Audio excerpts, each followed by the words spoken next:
Hello, everybody. Welcome back to A Few Minutes with Mark here on this glorious day that God has given us once again. I'm still talking about struggles and dads. I'm still talking about, Christian men and Christian beliefs and parenting and all the things that men face. And I'm on failure. Failure. Men feel like a failure. That's the number one concern. So I want to talk about another area of failure that we all face and that we have, and dads that struggle with disciplining and training their children. I want to read this to you. This is a comment that I received that came into my possession, and here was the complaint or the struggle. Trying to raise them in a world of expectation and entitlement. I used to think it was just my kids, but I realized that it's our world's mentality.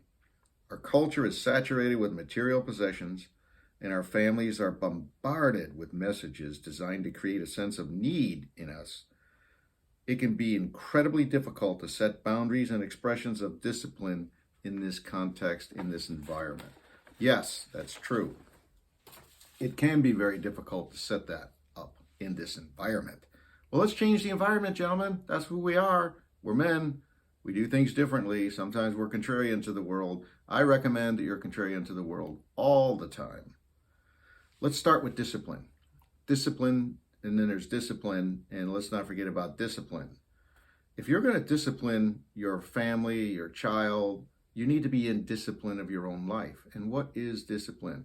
Discipline is root's word is disciple. You become a disciple of something. You become a disciple of an overarching purpose or a reason or a cause greater than yourself, and isn't raising your children and helping them get to heaven one of the most important overarching purposes and cultures that we men face today. You're responsible for the little girls and the little boys. God has entrusted you with their care. They are yours. You do not own them. You will not keep them. They are temporarily under your custodianship and your stewardship. And I pray to God that you do it right so that they stay that way and don't go off and divide themselves or separate themselves from family because they're caught up in the lure of the world and the riches. So let's talk about discipline. You have a difficulty doing it. The world's against you. Yes, it is. Practice what you preach. Discipline yourself first.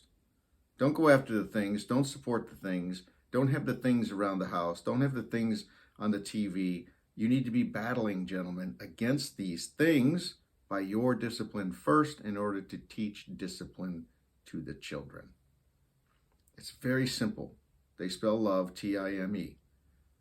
They have wants, needs, and desires just like you and me. They want stuff. I want stuff. I have desires. But we've learned to temper those desires and control them. And discipline is love in action. As we know, love is an action word, but discipline is love in action. A failure to discipline a child is a failure to love the child. Discipline does not have to be harsh and cruel and punishment-like. Discipline can be teaching the children another way to live. For example, I don't know what's hot these days, but back in the day when my kids were growing up, it was video gaming. And everybody wanted their own video gaming. Everybody wanted to be a part of the video game craze. They all wanted to have their own boxes, their own units, their own controllers, and have their friends over and be with them. There was no internet back then, but video gaming was it. Well, video gaming left us all alone in the room.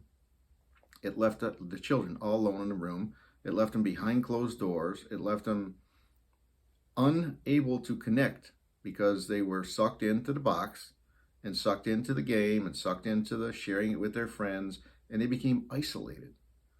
Well, a simple discipline would be, because you love them, you limit the amount of time that they're distracted. You limit the amount of time they're able to participate in these great distractions of the world and desires of the world. You don't try to love them by letting them get on 14 different participatory sports or team events or whatever they get in. I'm exaggerating. In our house, we had a limit, no more than 2. And that limit soon changed to no more than 1, because if they couldn't control themselves with 2, we'd back it down to 1. So our kids got to do 1 extracurricular activity. And it also applied with our children in the home. There was a lot of sharing that went on between kids. Not everybody needs their own game or needs their own device or needs this or that. We didn't even allow cell phones. We have 2 sets of children, older set and younger set. And with the younger set, everybody had a cell phone. Not my kids. They didn't get one. They didn't have cell phones at 10, 11, 12, 13. They didn't have access to the internet. They just didn't. Because the lure and enticements and desires that are out there are too great. They cannot face them alone. They absolutely have to have us to help them learn discipline. First we become disciplined, then we teach them how to apply discipline in their own lives. So no cell phones till they were 16. When they started driving a car, okay, it's time to get a cell phone. And you know what they avoided from all those years earlier? All the bullying that goes on, all the trauma that goes on. Yeah, did they feel bad and feel left out? Yes, but it was short-lived because we loved on them. We loved on them. And if there was some kind of breach or some kind of behavior problem with our children, where they would begin to rebel or to ascend to places we didn't want them to ascend to, it's the old principle. You got to practice what you preach, but it's this old principle. Protect them. Guide them. Don't let them go to those places. Punish them if necessary. Ground them if necessary. Make them write essays if necessary. I've heard all these kind of action items that seem just brutal and horrific today mentioned with good fathers. Everybody's a little bit different. We weren't big on essays or making them write stuff. We were really big on communicating with our children, sitting them down to eye, letting them know every time how much we loved them, but we didn't love what they did. Remember this one, gentlemen. It's a classic and it's good. I love you. I don't love what you're doing right now. And that opens a gateway and a pathway for you to explain to the best of your ability to your child what's going on. Now, we handle ourselves differently with a 5-year-old than we do with a 10-year-old than we do with a 18, 20-year-old. Things change in our ability to communicate and their ability to receive and understand and develop within themselves. So I have reached a position in life now where I recognize that when children become to the age of reason, you're not really responsible for them anymore. They're going to go out and do their own thing. If you haven't disciplined them and taught them before that age of reason, and girls tend to get an age of reason quicker, earlier in life than boys. And that's the cognizant age where they understand the differences between right and wrong, and they understand they have power and control to make decisions. When that occurs and that training's not done yet, you're going to have a major problem. And if you're there right now, you might have to seek some outside help. But if it's before that, practice discipline. I just can't say that enough. I know I'm going on and on about discipline. Sorry about that. I'm lecturing, but it's an important topic.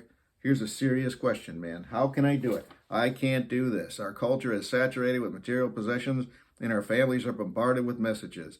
Hey, grow up. What are you doing letting them bombard your family? Protect them. Protect them. You be the contrarian in the neighborhood and in your community, and you keep your kids from harm's way. God bless you. I hope this message finds you well. If you like what I'm talking about, share this with others. Share the channel. Subscribe to it yourself and share it with other people that you care about. Doing daily messaging, doing daily videos. Sometimes I miss a day or two, but I'm doing them every day, and I'll get them posted up for you. So God bless you. Have a great day. If you got any questions or comments, please bring it on. And if you have any suggestions or ideas on how to input discipline into your children's life, please share that as well. God bless you.